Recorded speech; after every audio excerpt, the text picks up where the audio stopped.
आज जगामध्ये महिलांमध्ये होणाऱ्या कॅन्सरमध्ये सर्वात जास्त प्रमाण हे स्तनाचा कॅन्सर व गर्भाशयाच्या मुखाच्या कॅन्सरचा आहे आणि यावर अनेक वैज्ञानिकांनी संशोधन करून HPV ही लस शोधून काढलेली आहे। अमेरिका सारख्या प्रगत देशांमध्ये ही लस मागच्या 20 वर्षांपासून वापरली जाते आणि आपल्या देशामध्ये सुद्धा आपल्या 14 वर्ष पूर्ण झालेल्या ते 15 वर्षापर्यंत मुलींना ही लस मोफत देऊन त्यांचं रक्षण करण्याचा निर्णय आदरणीय पंतप्रधान नरेंद्र मोदीजींनी केलेला आहे।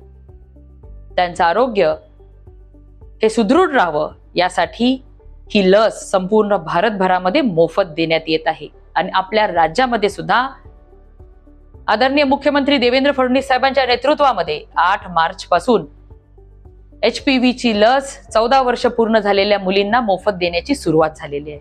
तरी या लसीच्या संदर्भामध्ये अनेक गैरसमज पसरवण्याचा प्रकार उघडकीस येत आहे। अनेक जण ह्या लसीच्या बद्दल मनामध्ये गैरसमज ठेवून आहेत, पण मी आपल्याला विनंती करते की कुठल्याही भूलथापांना बळी पडू नका,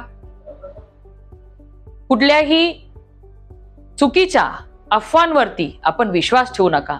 आपल्या मुलींचं रक्षण करण्याची जबाबदारी आपली आहे, म्हणून सर्व 14 वर्षावरील मुलींना ही HPV ची लस आपण घ्यावी ही विनंती आपल्या माध्यमातून मी करते।